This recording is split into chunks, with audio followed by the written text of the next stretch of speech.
Mais concrètement, comment est-ce qu'on évalue la contribution de quelqu'un lorsqu'on décide de s'associer avec elle, quoi?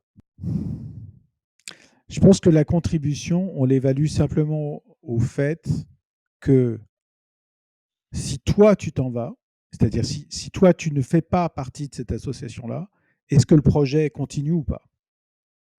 Et dans le cas où le projet continue avec ou sans l'autre, bah, ça veut bien dire que ta contribution, elle est supérieure à l'autre. Enfin, surtout si l'autre, dans le même cas, ne continue pas, quoi. Donc, et c'est souvent le cas dans un projet comme ça.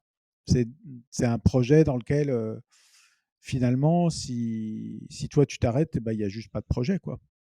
Donc, voilà, ça permet de voir que la contribution, elle est sans doute pas équivalente à la génération du projet, donc sans doute dans les parts, sans doute dans les parts de la boîte. Je veux dire, jusqu'à quel point l'autre est aussi remplaçable, Mhm. quoi.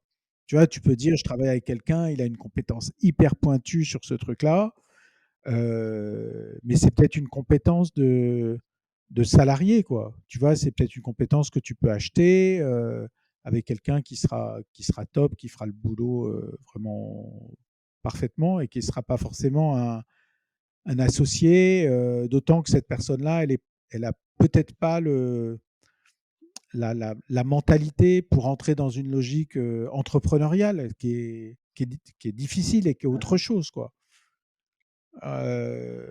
Tu vois, il y a des gens qui vont pas qui vont pas être aidés à porter, quoi. Enfin, qui est-ce qui dort pas la nuit, tu Ouais, vois? ça, c'est un très bon. Voilà, qui dort pas la nuit quand ça se passe mal, quoi. Yes. Voilà, je pense, je dis souvent un entrepreneur, c'est un optimiste inquiet. Donc c'est un optimiste parce que si t'es pas optimiste, bah tu Mhm. t'avances pas. Mais si t'es pas inquiet, tu te plantes, quoi. Tu vois, il faut être inquiet. Il faut que tu t'inquiètes de ce qui peut arriver pour pouvoir prendre des décisions pertinentes, anticiper les problèmes, etc., quoi. Mhm. Justement, quand tu parles, tu me fais penser aussi à un autre point c'est une amie qui me l'avait partagé, que j'ai reçu notamment sur le podcast Nelly Diop de la plateforme Ejara, qui m'avait parlé d'une plateforme qui s'appelle founders.com, sans le E. Comme ça, il y a un questionnaire où ben, chacun des associés répond et à la fin, ça donne une sorte de répartition du capital, mais bon, ça reste approximatif, mais c'est au moins une première piste de réflexion. Ça s'appelle Founders. On va mettre ça en description pour les personnes qui s'intéressent pour aller regarder. F-O-U-N, Ça s'appelle Founders, comment? Founders.com. Founders, sans le E, founders.com.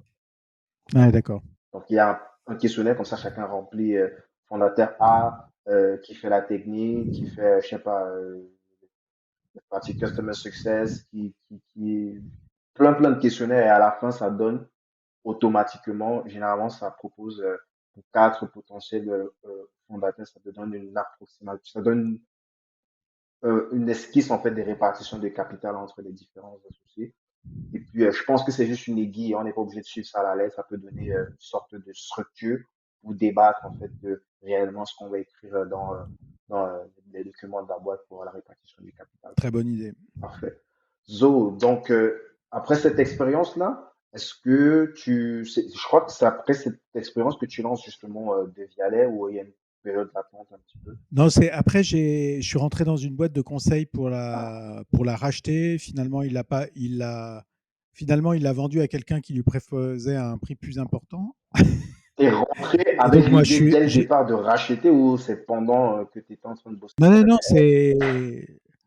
c'est dès le début en arrivant, notre projet commun, c'est il vendait et je rachetais, quoi. Euh, et puis finalement, il l'a vendu à d'autres qui proposaient un meilleur prix, ce que je peux comprendre. Donc moi, j'ai fondé une autre boîte à côté. C'était quoi comme boîte? C'était quoi Et comme boîte? La boîte où ça s'appelait Mandragore. ok. Et c'était, on faisait du conseil en stratégie pour pour des boîtes du type Danone, Unilever, Kering, voilà, Le Monde. Enfin, on travaillait à la fois sur des problématiques de business model, de croissance et de mutation liées à la dématérialisation des contenus, le changement du marché de la musique. C'est au début des années Mhm. 2000, fin 90, début 2000. Et donc, c'est la dématérialisation des contenus, Napster et tout ça. les changements des marchés de la musique, Yes. le, ouais, voilà. Donc, c'est exactement ça. Donc c'est à ce moment-là qu'on arrive en fait, on aide ces boîtes-là à travailler sur des nouveaux business models, des nouvelles approches de marché, voilà. Et c'est aussi des moyens de développement alternatifs, des nouvelles approches d'internationalisation des marchés, enfin plein de choses comme ça qui étaient assez créatives. Et, euh, et voilà, ça jusqu'en 2000. En 2007, on crée De Vialet. Mais attends, Et tes moi, collaborateurs, t'es, je sais pas, juste un simple employé avec l'option peut-être de rachat si jamais. Puisque tu as quand même fait plusieurs années, c'était quoi ton rôle? ah, non, mais non, mais la première, j'ai dû faire 3 ans, quoi, Non, à non, peu je parle près. Et après, de j'ai la créé boîte de consulting que tu as voulu faire, où t'as voulu faire du build-up. Ouais, c'est ça. Voilà, c'est ça. Et après j'ai monté ma propre boîte de consulting dont je viens de parler. Et et pendant que j'avais cette boîte de consulting, on a créé De Vialet parce que je voulais pas, tu vois, j'avais 40 et quelques, quoi, 45 Mhm. ans. Et je voulais arrêter le métier de consultant. Parce autant quand tu as 25 ans, quand tu conseilles des clients qui sont 2 fois plus vieux que toi, ça te fait rire.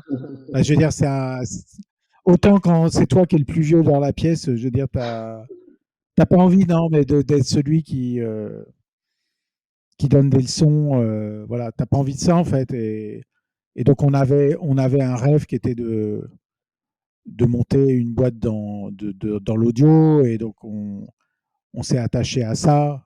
Tu vois, enfin, quand je dis on, c'est un de mes cousins et Mhm. moi. Voilà, c'était ça notre rêve et c'est ce qu'on a fait en créant De Vialet, quoi. Yes.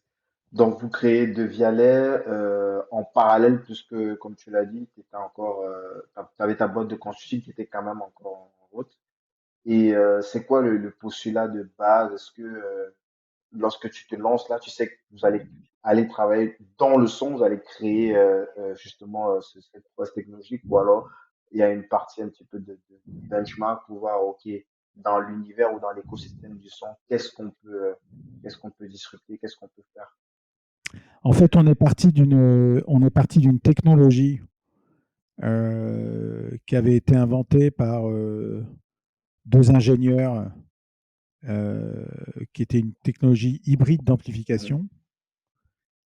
Et en fait, quand on a entendu le premier prototype de cette techno-là, on a compris que on allait tout rafler, quoi.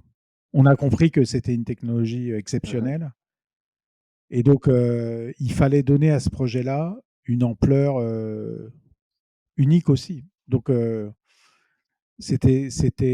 y avait un atout dès le départ. Tu vois, on s'est pas dit on va monter une boîte dans l'audio et puis qu'est-ce qu'on pourrait faire. Voilà, on est parti d'une technologie exceptionnelle qui donnait un rendu sonore absolument unique. Et on a, sur cette base-là, euh, identifié tous les leviers qu'on allait pouvoir activer pour faire de cette techno la techno qui allait créer le plus de valeur possible sur le marché, faire les produits les plus excitants possibles.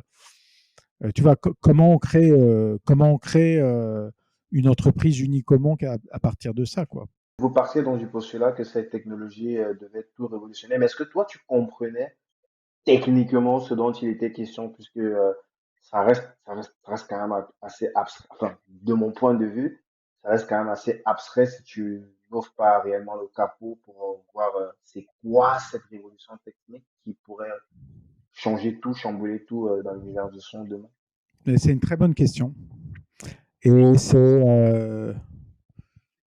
et en fait, moi, j'adore travailler enfin, dans des domaines auxquels je ne connais rien. Ok. Et en fait, non, non, mais je vais t'expliquer en fait ce que je cherche en fait. Je cherche à comprendre.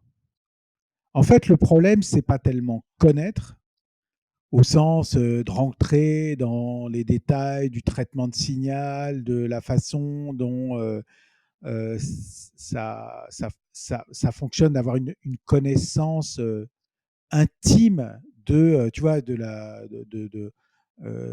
signal audio ou de la génétique des sols ou des problèmes biologiques des sols en bonne santé ou pas. Le tout, c'est de comprendre, c'est-à-dire d'avoir en face de nous des gens qui sont des ingénieurs, des savants, des biologistes, etc., qui sont capables d'expliquer quelque chose et qu'on va comprendre. Et on peut tout comprendre, tu vois.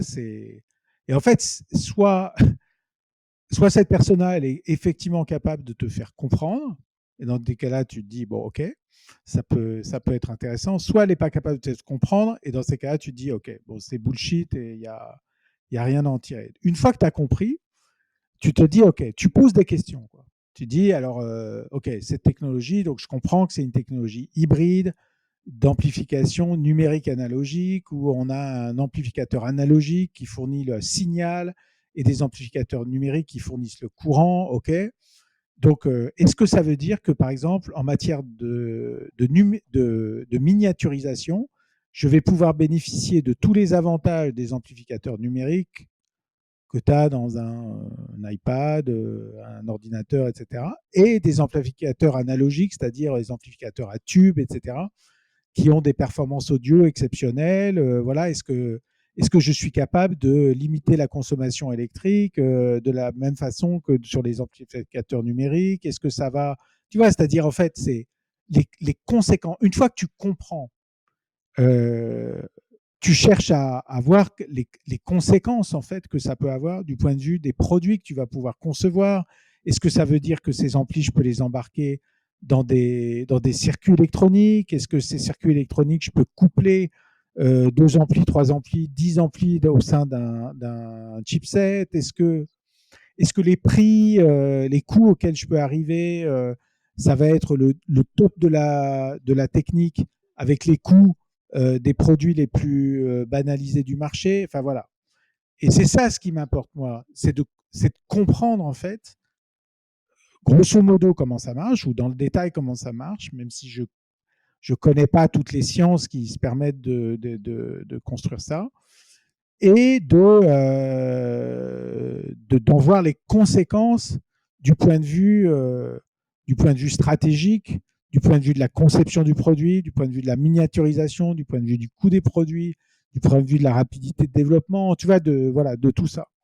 Et le fait d'être ignorant du fond te rend d'une certaine façon plus libre d'inventer des choses que les autres ne font pas. Parce que les gens, ils réfléchissent souvent dans des silos, quoi. L'électronicien, il résonne comme ça, et puis le mec qui fait du traitement de signal, il résonne comme ça, et puis l'autre qui fait de l'acoustique, il résonne comme ça, etc. Et finalement, tu arrives à poser des questions que personne n'a posées avant.